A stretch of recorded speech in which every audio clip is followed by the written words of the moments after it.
Hola, ¿cómo están? Gracias por dejarnos entrar en su casa. Siempre nos gusta dialogar con protagonistas de nuestra vida social, política, cultural, que puedan dejarnos algunas reflexiones, pensamientos y sobre todo una hoja de vida impecable que también compartimos como algo que es importante que la sociedad considere de sus referentes principalmente. El doctor Julio César Vera Cáceres es un hombre de larga experiencia en política, también en política exterior, ha ocupado cargos de embajador, ha ocupado diferentes posiciones también en distintos gobiernos, pero sobre todo un hombre que reflexiona todos los días de su vida en la realidad social y política de este país que tanto amamos, que es el Paraguay. Quiero que vean una semblanza breve sobre nuestro invitado y después comenzamos a conversar la noche hoy aquí con Julio César Vera Cáceres, invitado especial.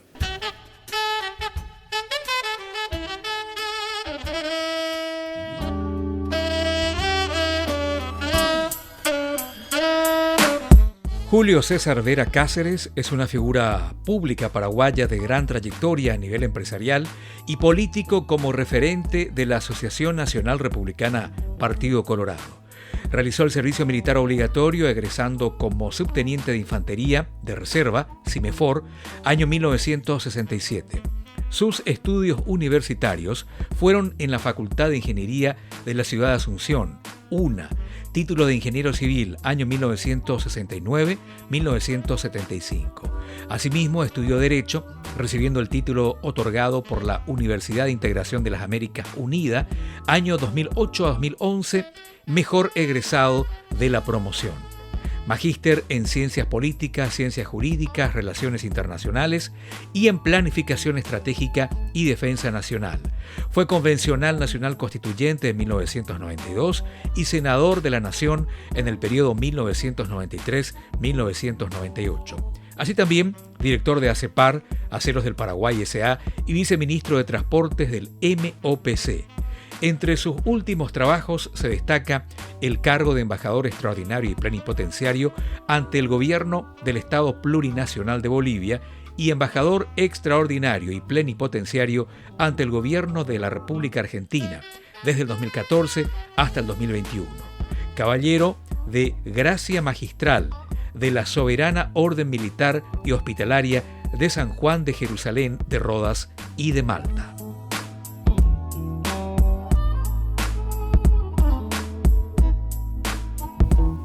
Bueno, estimado Julio, un honor para mí, qué gusto recibirte. Te voy a tutear porque somos Pero amigos. por supuesto. ¿Cómo estás? Pero bastante bien. Muchísimas gracias por la invitación, mi querido Mario. Una gran satisfacción de estar contigo acá en este prestigioso canal y un fraternal saludo a la teleaudiencia. Sos un hombre que se ha dedicado a leer mucho la historia de nuestro país y sobre todo ha estudiado los fenómenos políticos. Fuiste formado desde muy joven en el Partido Colorado, estuviste cerca de la línea del doctor Argaña. ¿Esa fue tu formación? Desde muy joven milité en el Partido Colorado, me afilié a los 15 años. Estuve en la seccional Colorada número 9 en Asunción, con posterioridad estando ya trabajando como ingeniero civil en el proyecto Yacyretá, en Ayola específicamente. Formé parte de la comisión directiva de la seccional Colorada Ayolas, fui convencional. Con posterioridad, ya cerca del doctor Luis María Argaña, hemos fundado el movimiento tradicionalista autónomo y por el movimiento tradicionalista autónomo hemos competido en las internas del Partido Colorado y fui electo convencional constituyente en el año 92. Con posterioridad a la nueva constitución, que finalizó el 20 de enero del 92, ya nació Reconciliación Colorada, con el agregado de la militancia y de la Coordinadora Colorada Campesina.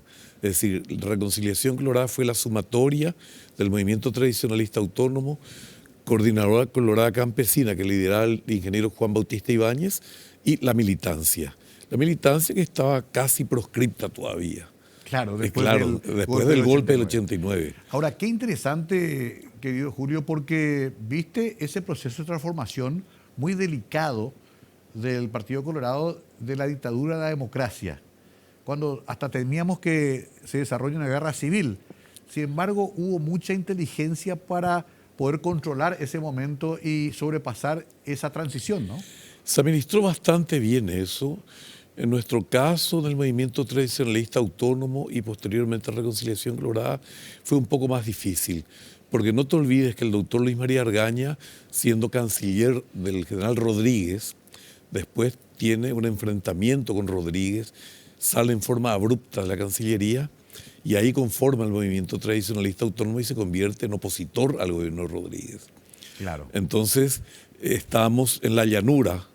Dentro del Partido Colorado estábamos en la llanura porque lo teníamos de presidente de la Junta de Gobierno al amigo Blas Riquelme, que en paz descanse, y en el Ejecutivo está el general Rodríguez también, que en paz descanse.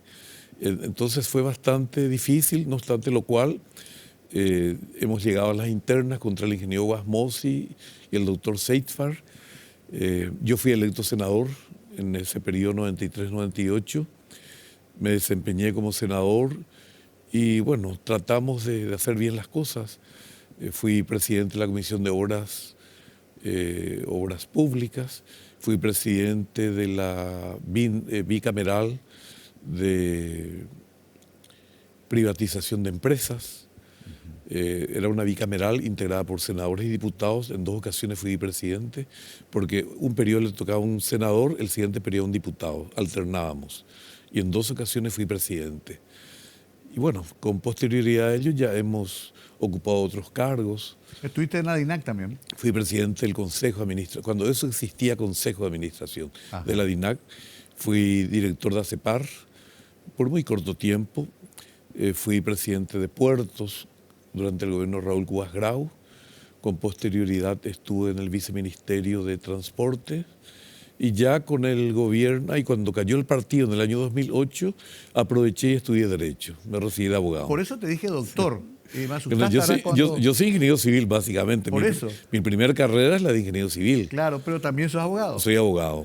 Terminé la maestría en Ciencias Jurídicas, tengo maestría en Ciencias Políticas, en Relaciones Internacionales y soy egresado del Colegio Nacional de Guerra. ¿Sabes que no te pregunté tu origen, tu papá, tu mamá? Porque tanto estudiaste. Soy oriundo de Asunción. Mi padre también oriundo de Asunción. Mi madre oriunda de Villarrica. Mi madre es Cáceres Melgarejo. Los melgarejos son de Villarrica. Ya. ¿Y tu papá qué hacía? Mi papá era marino, era maquinista naval. Él estaba en la flota mercante del Estado y estuvo más o menos 2 años y medio en Barcelona acompañando la construcción de los buques que trajeron para la flota mercante. Estuvo en Frankfurt, en la fábrica de los motores MWM, que son los motores de todos estos buques, acompañando el proceso de fabricación de los buques que vinieron del Salto del Guairá, Pirabebé, el Comuneros, etcétera, etcétera, en el año 1960. Sí, me acuerdo tanto porque mi padre era aficionado a la navegación. Claro. E íbamos a ver estos barcos y después los paquetes, decíamos, Claro. Carlos Antonio López y presidente Stroessner. Sí, Una que maravilla. hacían viajes al norte del país. Llegamos a ir a Corumbá, inclusive. Sí. Qué bárbaro. Es una lástima que haya desaparecido. Que se perdió eso, ¿no? Se perdió. Cuando yo era presidente de Puertos, hice un tibio intento de reflotar la flota mercante del Estado. ¿Cómo fue eso? Se había privatizado la flota mercante del Estado, adquirieron algunas empresas, pagaron algo, después dejaron de pagar y devolvieron al Estado. Pero en forma muy maltrechos los buques. Claro. Cuando eso, durante el gobierno de Cubas Grau, yo era presidente de Puertos y teníamos fondos. Hablé con el comando de la Armada, que había sido mi comandante en el Colegio Nacional de Guerra, que era el extinto almirante Ocampos Alfaro. Sí. Entonces le planteé lo siguiente, le planteé que Puertos se presenta la licitación de venta de estos buques, varios buques se presente, adquiriéramos esos buques, firmáramos un convenio con el comando de la Armada y tratáramos de reflotar a esos buques en el material naval y astilleros, Claro.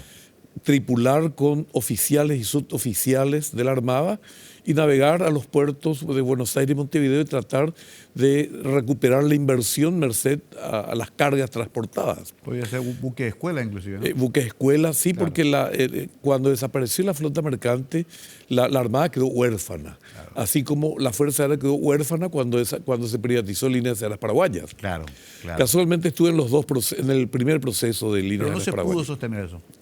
No, lo que pasa es que Raúl Cubas cayó. Claro. Consulté con Raúl Cubas, le pareció bien la idea. El primer llamado nadie se presentó, el segundo llamado tenía una quita del 30% y el tercer llamado ya era sin base de ventas. Entonces íbamos a presentarnos el tercer llamado, pero ahí ya vino el juicio político a Cubas y nada, no se pudo concretar. Bueno, ahí tocaste un punto Sí. central antes de cerrar este primer bloque. Siempre estuvimos atados también a los avatares políticos que a veces han frenado procesos y han retrasado muchas cosas en Paraguay. Me acuerdo nomás de todo el tema del asesinato del doctor Argaña, fue una tragedia para el Fue Paraguay. una tragedia, sí. Nos costó mucho recuperarnos de eso, doctor. Fue una tragedia en la que se generó mucha confusión, que había un grupo que decía que no murió, que lo mataron, que murió. Yo personalmente creo que lo mataron al doctor Argaña. Ahora, ¿quién lo mató? No sé.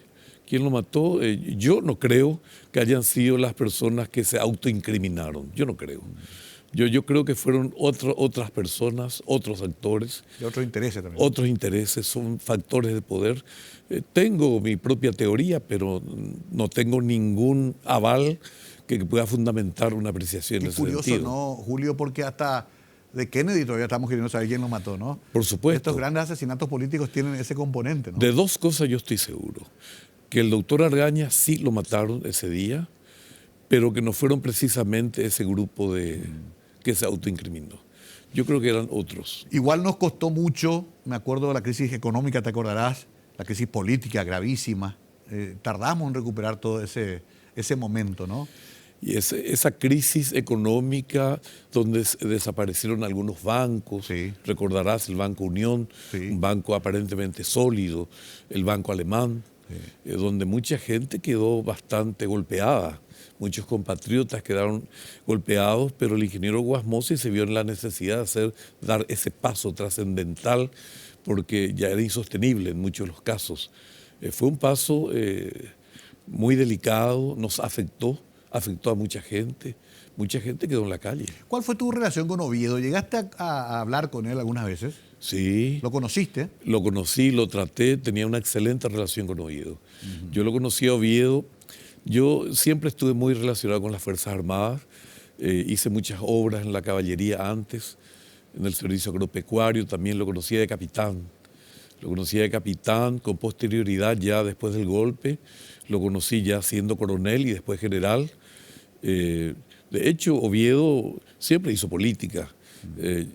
Nos invitaba a los senadores integrantes de la bancada del Partido Colorado a almuerzos.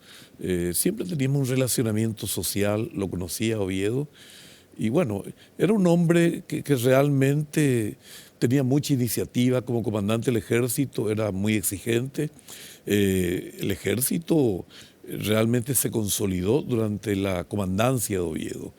Ahora, siempre se apresuró un poquitito. Por ejemplo, el ingeniero Guasmosi era amigo personal de Oviedo y en varias oportunidades, me consta, le advirtió que no hiciera política porque todos iban contra el presidente de la República. Claro, estaba en actividad de Oviedo. Claro, estaba en actividad y nada, no hubo caso. Y el punto culminante fue cuando Guasmosi tenía una relación muy personal con el presidente de la República Federativa del Brasil, Fernando Henrique Cardoso. Él siempre practicó la diplomacia personal con los presidentes. Por ejemplo, con Menem. Claro. Tenía una relación muy personal y merced a los buenos oficios del canciller Ramírez Boedner de la época y la relación personal de Guasmosi con Menem, conseguimos que la isla Talavera, una isla grande, que hoy está bajo agua, sea reconocida como isla paraguaya. Argentina siempre se había opuesto a esa pretensión. Retrotrayendo otra vez en mi análisis, merced a su buena relación con Fernando Henrique Cardoso, consiguió que la República Federativa de Brasil tuviera que financiar, sin costo alguno para el Paraguay, el mismo puente que ahora se está construyendo, pero iba a ser multimodal y con otras características. El general Oviedo aparentemente tuvo una intervención con la bancada de senadores que eran afectos a él. Para rechazar eso. Para rechazar eso. Él quería comandar esas obras. Él tenía aparentemente, digo aparentemente porque no me consta, Claro. pero aparentemente había intereses con algunas otras empresas, todavía no se había adjudicado, pero lo real y concreto es que se rechazó en el Senado esa pretensión. Ahí ya comenzaban los problemas. No, eso le costó el retiro a Oviedo. Ahí quiero hacer un punto. Sí, eso porque le costó el retiro. En televisión siempre sabes que nos apuran Claro. con los tiempos, pero a la vuelta quiero retomar. Es un gusto hablar con Julio, porque es un libro abierto de la historia reciente que todavía está muy poco contada en Paraguay. Y se cuenta a veces con muchas verdades a medias, inclusive con mitos. Y es bueno que un hombre que estuvo ahí nos cuente exactamente qué pasó. Enseguida, retornamos con nuestro invitado de hoy, el doctor e ingeniero Julio César Vera Cáceres, un gran amigo que respeto y admiro mucho y que quiero que ustedes conozcan mejor. Ya volvemos.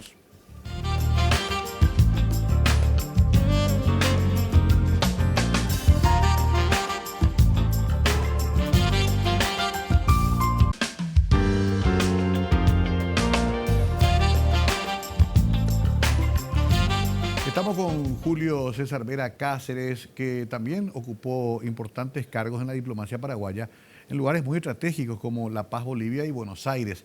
Después hablaremos de eso. Quiero redondear la historia anterior porque es increíble cómo, a pesar de que pasó hace poco tiempo, Julio, hay mucha confusión y hay mucha mitología.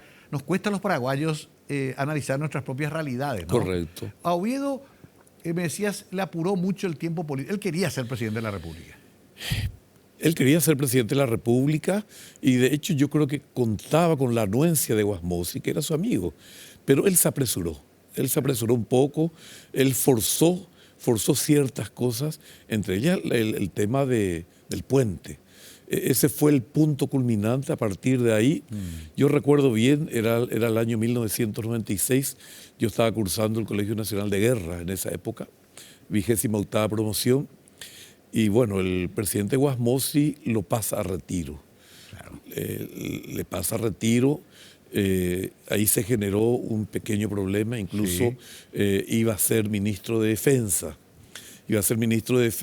Pero después hubo otros hechos sobrevinientes que motivaron que Guasmosi tampoco le nombrara ministro de Defensa, y a partir de ahí ya Oviedo consolidó su equipo político, Unión Nacional de Colorados Éticos. UNAC. UNAC, Mirá que vos. después se convirtió en Unión Nacional de Ciudadanos Éticos, la actual UNAC. Cuando salió del O por lo partido. menos lo que queda de UNAC. Claro. Por lo menos lo que queda. Pero surgió como movimiento interno. Surgió como movimiento interno del Partido Colorado hasta que en una convención, siendo presidente del partido Nicanor Duarte Frutos, tuvo algún tipo de expresiones para con el UNAC, que si no están de acuerdo que vayan a formar su propio partido. Entonces Oviedo tomó eso al pie de la letra y se alejaron del Partido Colorado.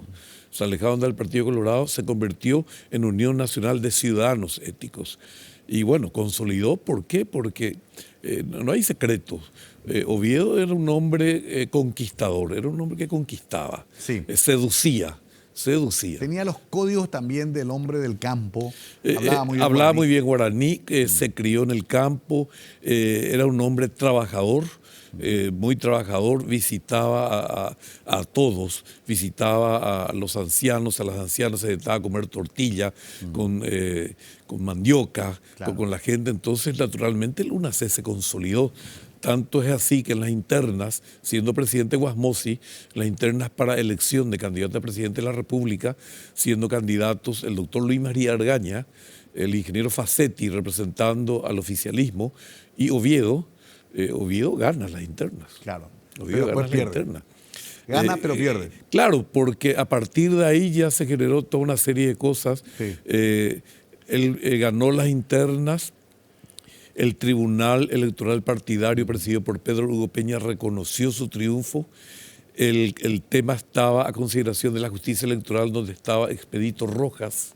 De acuerdo. Expedito Rojas. Oviedo viaja a la Argentina, dice palabras ofensivas hacia el comandante en jefe, que era el presidente de la República.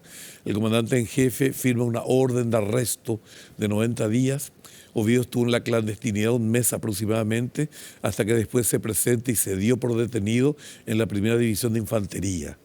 Mientras estaba detenido, entonces se conformó un tribunal especial que ya analizó otros temas, otros hechos punibles que habrían sido cometidos por él y lo condena a 10 años de prisión.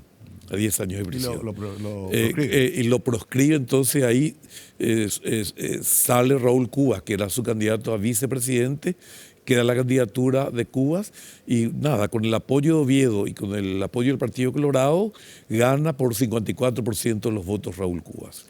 Qué increíble, ¿no? Hasta parece que uno está escuchando un relato de otro país, pero nos pasó todo esto. Nos pasó.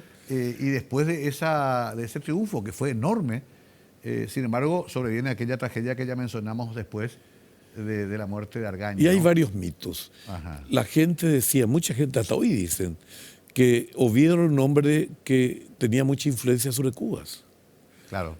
Es mentira, es mentira. Cubas tuvo un gesto con su amigo Oviedo al conmutar la pena de 10 años por un arresto de 90 días que ya lo tenía hecho.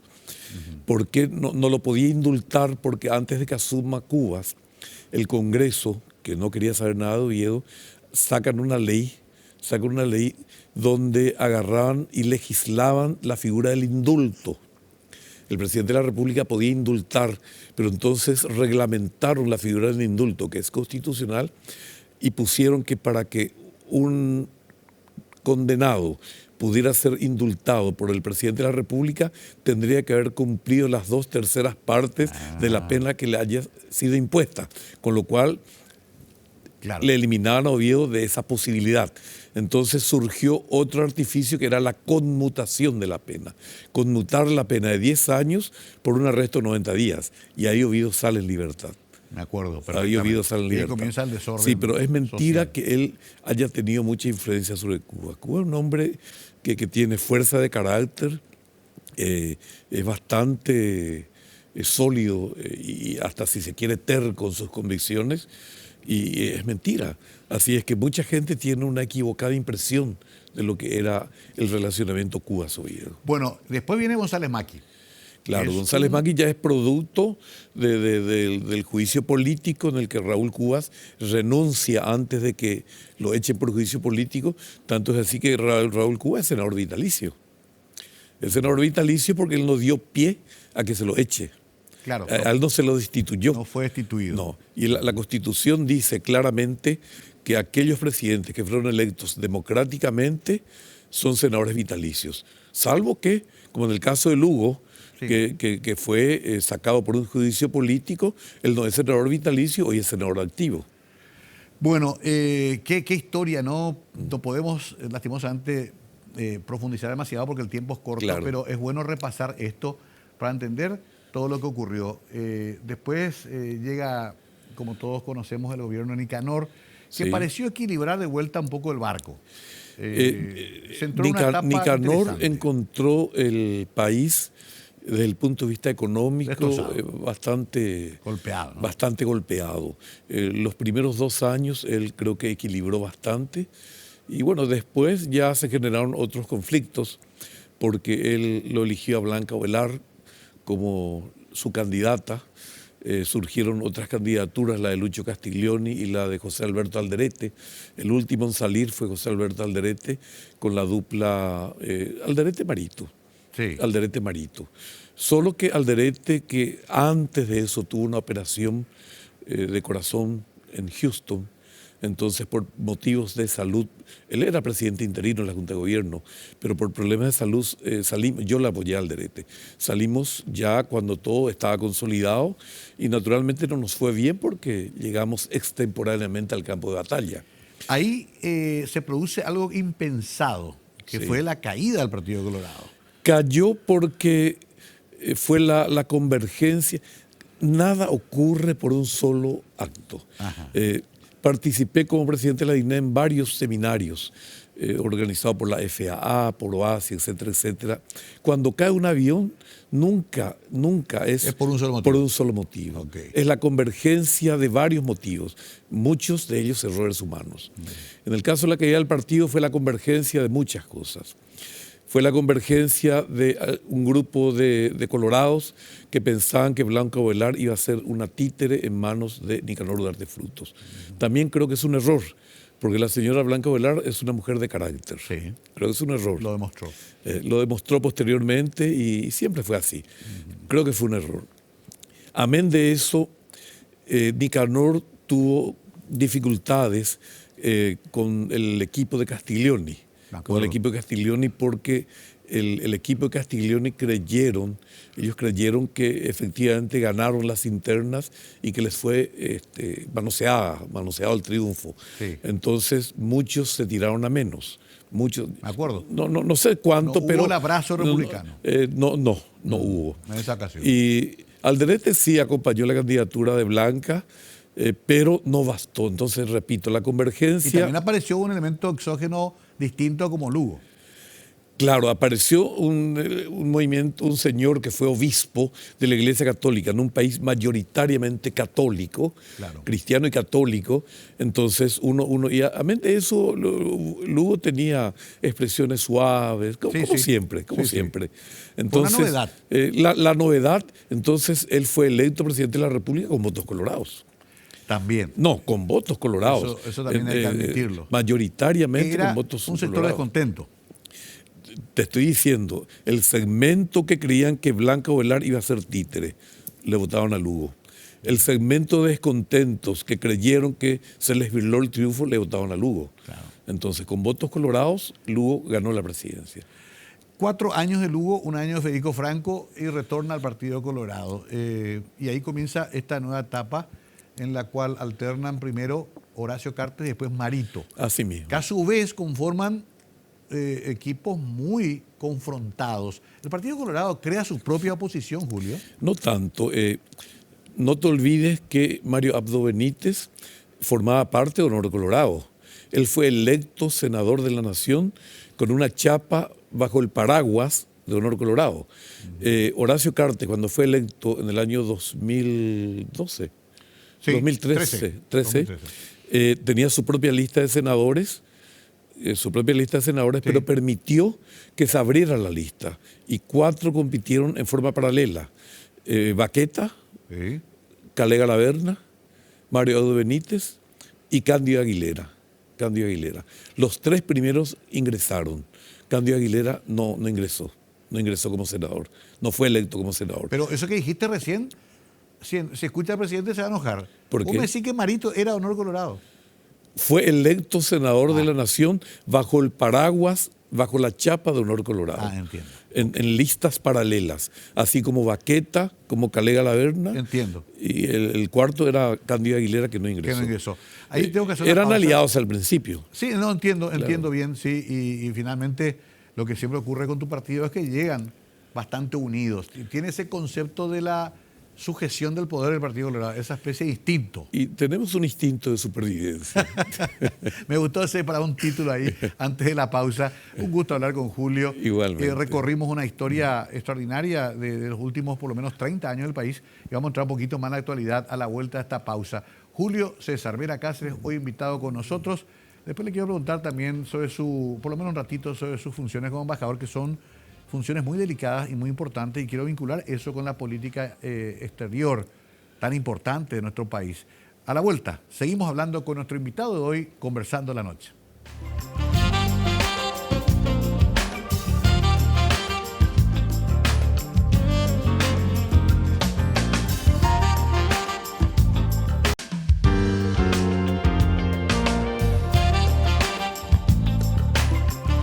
Seguimos conversando anoche con Julio César Vera Cáceres, un hombre de mucha experiencia política, pero también te tocó ser embajador. No eras un hombre de Cancillería, pero te llamaron también.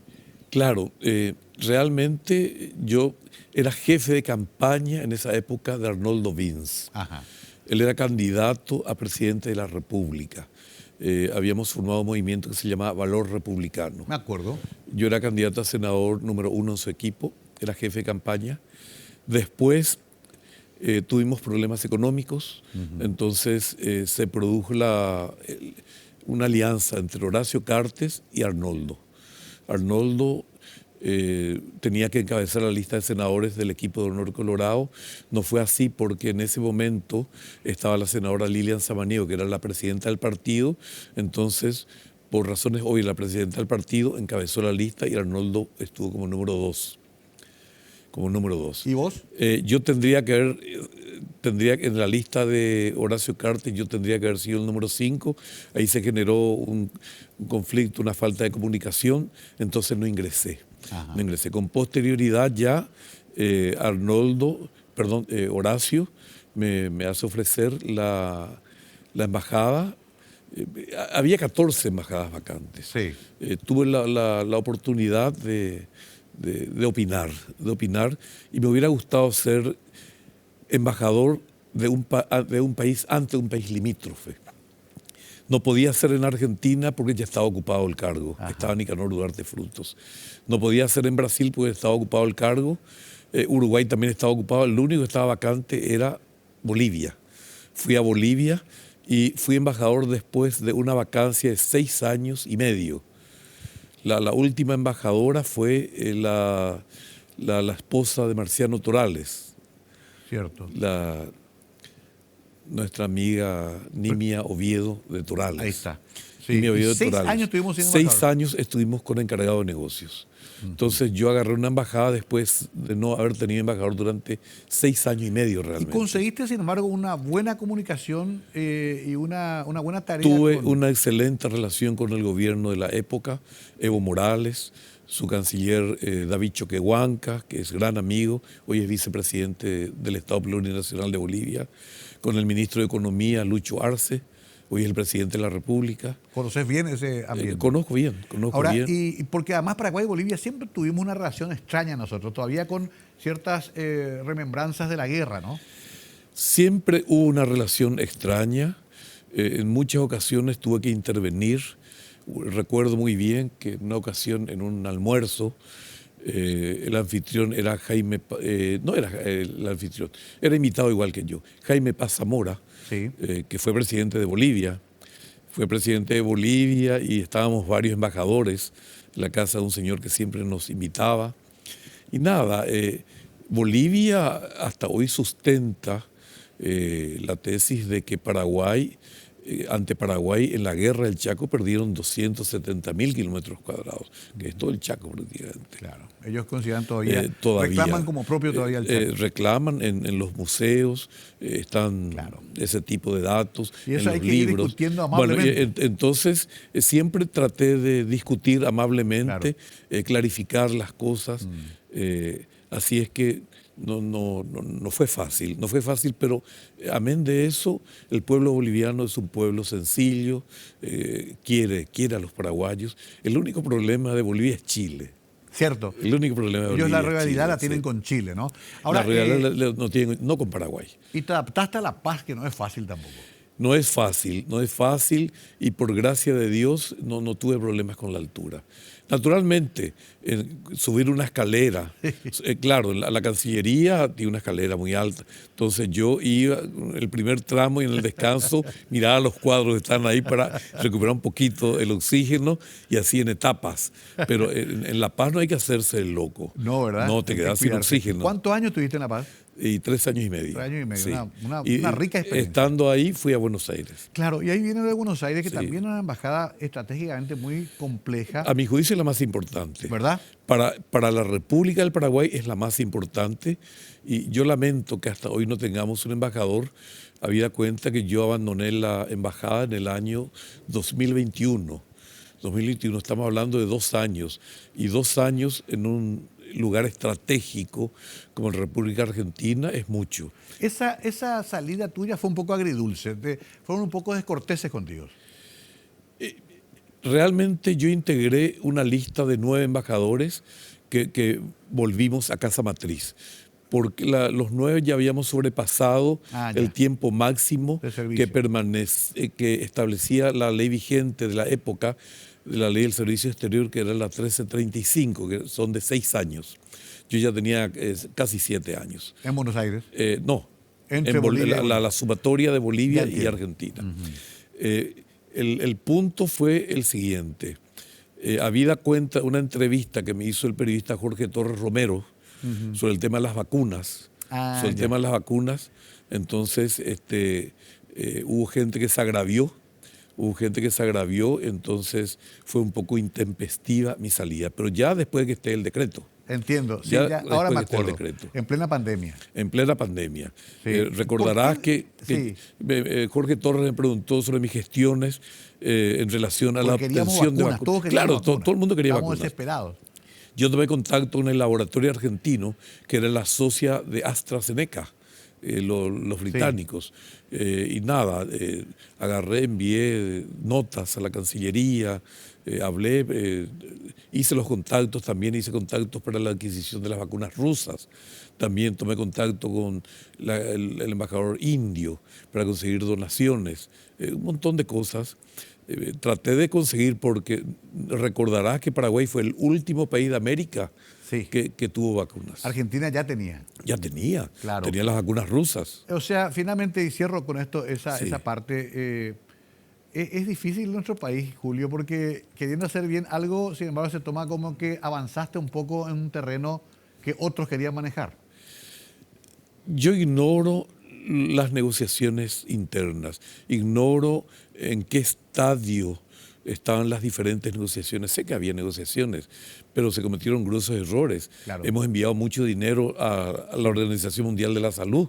Y no volvió nunca. Y no volvió nunca. Eso hay que recuperar, obviamente. Claro, el famoso sistema COVAX. Así es que mucha gente que estaban manejando, seguramente alguien se agravió, porque teníamos muchos muertos. Claro, sí, comenzó la tragedia. Casi 20.000 muertos tenemos. Sí. Ahora, ¿por qué tardamos tanto en colocar a un embajador en un país tan estratégico como la Argentina?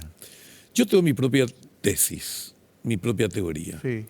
Alguien está reservando para sí ese cargo. Para después del... Es lo que yo creo.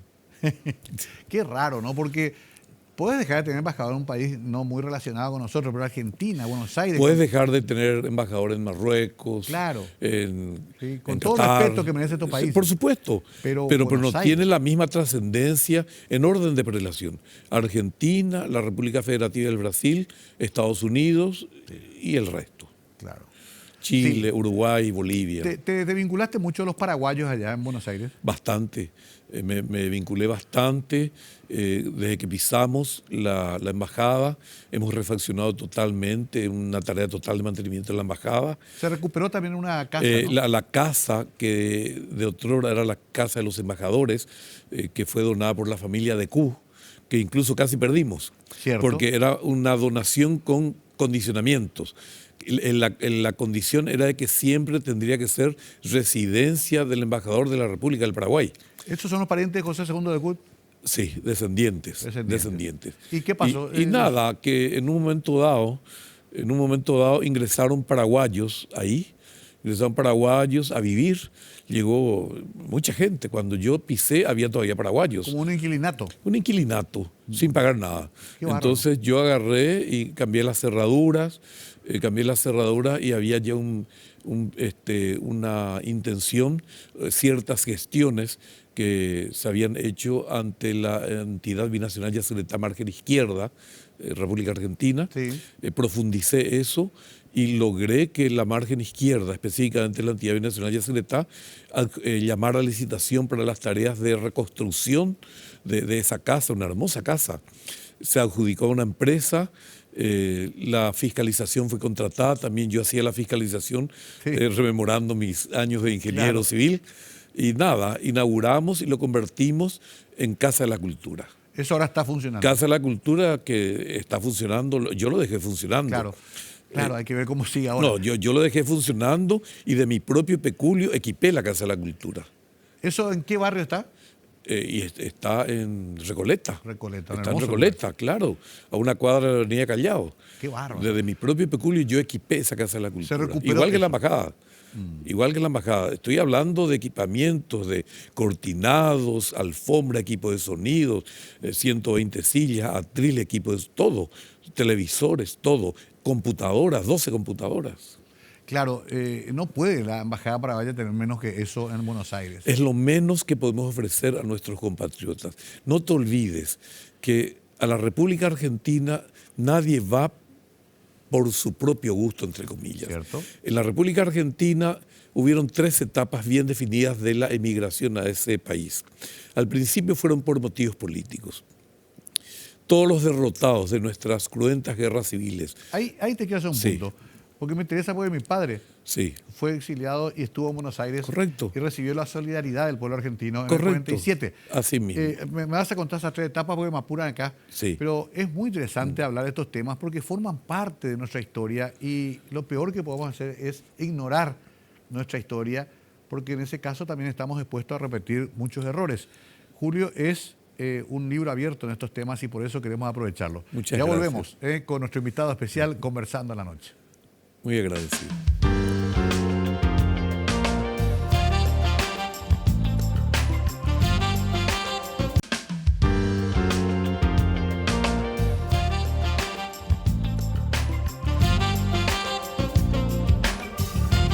Julio César Vera Cáceres es un hombre versátil. Acaba de decirme que es mi colega también conductor de televisión, cosa que sabía más o menos por ahora. Estás en Ñandeyara, Claro. Ñandeyara TV. El sábado pasado tuvimos una cena. Sí. Hemos celebrado el primer año de la televisora católica, Ñandeyara Ñe, que es el Ñandeyara canal Ñe, 25 la de palabra de Tigo Dios. y 472 de Copaco. Bueno, estamos en competencia. pero Estamos en igual- competencia. Bueno, me decía, quiero eso redondear rápido porque me apasiona el tema de los paraguayos en Argentina, porque mis propios padres estuvieron ahí y tenemos un gran cariño y respeto por ese pueblo. Claro. En el 47 se fueron muchos después de esa guerra Antes civil. de eso, los derrotados de 1904, los derrotados de 1922, los derrotados del 47, los que fueron víctimas de la barajada de cartas que hizo el general Stroessner en el año 1959. Méndez Fleita y compañía. Claro. No, antes de eso Méndez Fleita. Ajá. En una segunda etapa, ya del 59, cuando un grupo de 30 miembros de la Cámara de Representantes, Sí. con la Constitución del 40 hablo, Sí. miembros de la Cámara de Representantes, entre ellos Miguel Ángel González Casabianca, Sí, claro. Gualdino Ramón Lovera y otros, Sí. firmaron una carta al presidente Stroessner pidiéndole que destituya al general Ramón Duarte Vera por la reacción de la policía ante una huelga estudiantil del Colegio Nacional de la capital Me de acuerdo, esa época. Me acuerdo que mi padre Bueno, contaba. Y ahí correcto. se van ellos a la Argentina. No, clausura a la Cámara de Representantes de Stroessner. Entonces, los 30, 29 o 30, al principio fueron a Clorinda. Cierto. Al principio fueron Las a Clorinda. Me contaba el González Casabianca, fue mi colega en el periodo 93-98. Me contaba que al principio comían asado, hacían asado y guitarreada, y ya la caída de Stroessner la próxima semana, que la caballería se sublea la próxima semana, que la aviación, que la tercera región militar, cuando eso eran regiones militares. Sí. Hoy son cuerpos de ejército. Nada. A los 6 meses se dieron cuenta que no caía Stroessner, entonces tuvieron que buscar trabajo y fueron a Buenos Aires. A Buenos Aires. Fueron a Buenos claro. Aires. Y después hubo otra, la gente buscando trabajo ya después. No, la primera etapa es de refugiados políticos. La segunda etapa son los migrantes que van en busca de trabajo. Gente que no tenían trabajo y iban a buscar trabajo. Hoy por hoy es un estadio diferente. Son personas que van más bien por afecto, porque tienen parientes Claro, allá. ya se generó la red social. Se generó una red social, Sí. queda muy cerca, estamos a 1 hora 40 de vuelo, Sí. o van por vía terrestre. Entonces, hay personas que van y vienen, van y ¿Y vienen. cuántos somos allá? Cuando yo era embajador, había solicitado a la Dirección de Migración un dato oficial. Me contestaron, eran 550.000 paraguayos con documento nacional de identidad argentino ya permanente, Claro. igual cantidad de temporarios, sumaban 1.100.000 aproximadamente, y presumíamos que había 400.000 que todavía no Claro. habían realizado las gestiones para la obtención de ese documento. ¿Por qué digo eso? Porque también de eso los consulados, el Consulado General en Buenos Aires, siempre estaba haciendo, tenemos un destacamento de la Dirección de Cierto. Migraciones allá. Allá. Entonces constantemente se hacen cédulas para los compatriotas, que es el paso previo para la obtención del DNI. No quiero dejar pasar este Sí. programa porque se me acabó el tiempo lastimosamente. Parece que vamos a tener que hacer más programas acá o en Ñandeyara. No, vas a ser mi invitado en un poco de todo Ñandeyara Ñe. Con mucho gusto. Julio, te veo identificado con la lista 1. Explícitamente estás apoyando la candidatura de Santiago Peña Sí. y de Pedro Aliana. Así mismo. ¿Por qué te parece que el Partido Colorado tiene que seguir gobernando el Paraguay? Tenemos 2 minutos para eso. El Partido Colorado es sinónimo de equilibrio en Paraguay. El Partido Colorado da seguridad a las personas, da seguridad a los inversionistas, sustenta la tesis del respeto irrestricto a la propiedad privada. Y eso es fundamental en un país que quiera atraer inversionistas. El Partido Colorado tiene oficio para gobernar. Tenemos muchos problemas, claro que tenemos problemas. Tenemos algunos correligionarios que realmente hacen pésimas administraciones en los cargos que les toca en suerte administrar. Y naturalmente eso hay que enviarlo a la justicia. No podemos prohijar delincuentes, no podemos. Entonces yo creo que el Partido Colorado que tiene un alto grado de confiabilidad en relación a incógnitas que están enfrente, porque la concertación, a mi juicio, es un combo de muchos partidos, movimientos políticos, etcétera, etcétera. Entonces, ahí nadie puede decir que está el PLRA in totum. No, es la sumatoria de varios grupitos, entonces es una ensalada rusa. Por ejemplo, me remito al Frente Guazú. En el Frente Guazú quedaron Filisola y la senadora Esperanza Martínez dentro de la concertación. Pero la gran mayoría de los exponentes, de los principales exponentes del Frente Guazú, la apoya Euclid Acevedo. Ahí, por ejemplo, están el ingeniero Kencho Rodríguez, está Querey, que es el médico de Lugo, y están otros, Sixto Pereira, que es un nombre importantísimo dentro del Frente Guazú. Entonces, de hecho, hay una decisión. Y paradójicamente, Esperanza y Filisola también forman parte de esa lista de senadores, que es la lista 40. O sea, en tu juicio no genera confianza No puede suerte. generar confianza. Amén de eso, con todo el respeto, yo lo conozco a Alegre, fue mi compañero en la maestría en ciencias políticas, lo conozco, pero Alegre tiene problemas internos en su partido, tiene problemas, en cambio el Partido Colorado es mucho más sólido y Santiago Peña es un hombre bien formado, es un hombre que está preparado para gobernar. Pedro Aliana, es un hombre que también ya administró el Partido Colorado, fue durante más de 3 años presidente, saneó las finanzas del Partido Colorado. Merced a ello, teníamos un resto de casi 11.000 millones, que fue lo que se repartió ya la semana pasada. Bueno, se me acabó el tiempo, querido Julio. Con Julio tengo una amistad entrañable y de mucho respeto ideológico y político. Así Él sabe mismo. que yo tengo otro pensamiento. No, pero por supuesto, pero hay que por sobre todas las cosas tenemos que respetarnos. En democracia esa es la idea y admiro mucho su equilibrio cuando explica el por qué él cree, y mucha gente cree, que debe seguir el Partido Colorado en el gobierno. Usted lo va a decir el 30 de abril. Eso también es lo bueno de la democracia. Usted es el soberano. Julio, disfruté mucho de esta charla, no nos faltó tiempo, pero quiero que hagas tu mensaje final cortito. Para nuestro Paraguay, más allá de partidos y de movimientos, ¿qué querés para nuestro país? Por sobre todas las cosas, que estas próximas justas electorales del 30 de abril se realicen dentro de un marco de respeto, transparencia, que gane el que tenga más votos y por sobre todas las cosas, que eso no signifique el aislamiento del resto. Tenemos que gobernar todos juntos y todos tenemos que tirar del carro.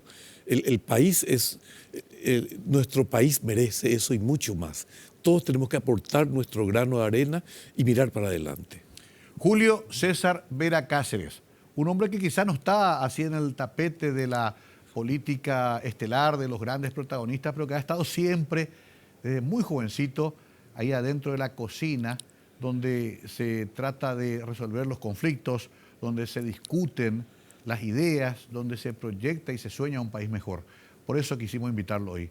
Gracias, Julio, por venir. Al contrario, muchísimas gracias por la invitación y te comprometo a asistir a un poco de todo. Con mucho gusto.